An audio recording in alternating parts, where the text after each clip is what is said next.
Assalamualaikum warahmatullahi wabarakatuh. Perkenalkan, nama saya Diananda Veika dari kelas 12 MIPA 2 SMA Negeri 8 Makassar. Hari ini saya akan menjelaskan materi tentang surat lamaran pekerjaan.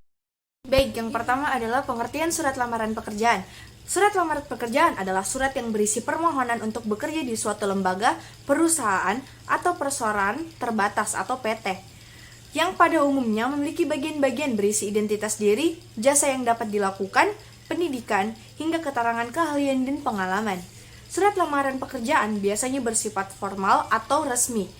Misalnya, surat untuk melamar pekerjaan menjadi karyawan ataupun jabatan tertentu sesuai dengan iklan yang ditawarkan.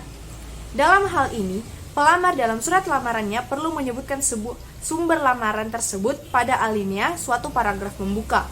Jika lamaran itu tidak berdasarkan pada suatu sumber, tentu tidak diperlukan penyebutan sumber pada alinea pembuka. Selanjutnya adalah sistematika surat lamaran pekerjaan. Yang pertama, menulis tempat dan tanggal surat pembuatan surat. Tempat dan tanggal pembuatan surat ditempatkan di pojok kanan atas dan tepat titik di akhir karena bukan merupakan kalimat. Yang kedua, lampiran dan hal. Memberitahukan berapa banyak lampiran yang disertakan. Misalnya, lamaran dilengkapi identitas dan kualifikasi pelamar sebanyak 4 lembar. Maka contohnya sebagai berikut. Lampiran 4 lembar dituliskan dalam kalimat hal pemberitahuan. Yang ketiga, alamat surat yang akan dituju. Tuliskan alamat kemana surat yang akan dituju. Berikut beberapa hal yang harus dicermati saat menulis alamat surat dalam lamaran pekerjaan. Yang pertama, surat lamaran kerja termasuk surat dinas. Artinya, kita tidak menyurati seseorang saja. Oleh karena itu, surat lamaran pekerjaan yang benar tidak menggunakan kata kepada. 2. Alamat sebaiknya tidak lebih dari 3 baris untuk mempersingkat isi surat. Yang ketiga, jabatan tidak menggunakan panggilan jenis kelamin seperti bapak atau ibu. Yang keempat, keterangan teks atau jalan pada alamat tidak boleh disingkat. Yang kelima, alamat surat bukan kalimat. Oleh karena itu, jangan menggunakan titik di masing-masing akhir baris. Selanjutnya, salam pembuka.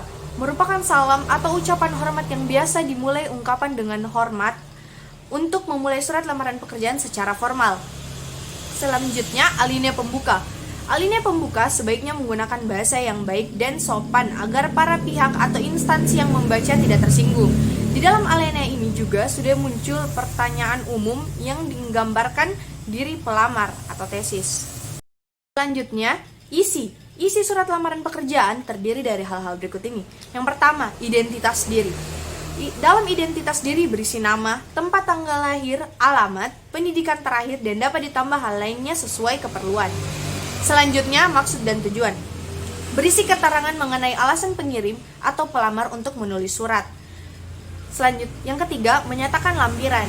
Lowongan pekerjaan akan meminta beberapa dokumen persyaratan meliputi ijazah, kartu tanda penduduk, hingga pas foto dan sebagainya. Yang selanjutnya adalah penutup. Di dalam surat lamaran pekerjaan, isi penutup haruslah menunjukkan keantusiasan pelamar pekerjaan kepada instansi yang akan dituju. Yang selanjutnya, salam penutup. Salam penutup sebagai bentuk etika, sopan santun, dan penghormatan. Yang selanjutnya, tanda tangan dan nama terang. Tanda tangan ini biasanya berada di pojok kanan bawah surat, lalu di bawahnya ditulis nama lengkap.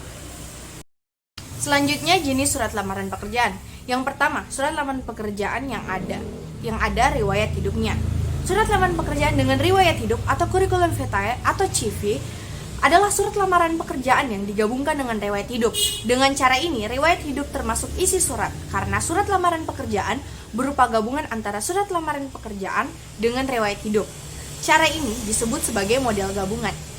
Yang kedua, surat lamaran pekerjaan terpisah dari riwayat hidup. Surat lamaran pekerjaan terpisah dari riwayat hidup maksudnya adalah surat lamaran kerja yang dipisahkan dari riwayat hidup. Surat lamaran pekerjaan dan riwayat hidup dibuat sendiri-sendiri. Dengan cara ini, riwayat hidup atau CV sebagai lampiran. Cara ini disebut sebagai model terpisah. Selanjutnya, kaidah kebahasaan surat lamaran pekerjaan. Yang pertama, menggunakan kata bahasa yang baik dan benar. Yang kedua, memakai kata-kata yang sopan. Yang ketiga, menggunakan kata-kata pengantar yang jelas, singkat, dan padat atau informatif dan tepat sasaran. Yang keempat, Jaga agar tulisan bersih, mudah dibaca, sesuai dengan kaidah ejaan. Yang kelima, melengkapi bagian-bagian surat dengan norma bahasa surat seperti penulisan unsur hal, tempat atau tanggal, alamat, salam pembuka, isi surat, salam penutup, tanda tangan, dan nama terang. Maka, secara umum dapat dikatakan bahwa kaidah atau ciri kebahasaan surat lamaran pekerjaan sangatlah sederhana dan mencakup pilihan kata sapaan bersifat formal, bahasa ragam baku, kata yang dipilih mengandung makna sebenarnya atau denotatif atau bukan kiasan, kata yang menggunakan kalimat pernyataan umum, memakai kalimat pernyataan argumentasi, dan yang terakhir menggunakan pernyataan penegasan. Baik, itu saja dari saya. Kurang lebihnya mohon dimaafkan. Wabillahi taufiq wal hidayah. Wassalamualaikum warahmatullahi wabarakatuh.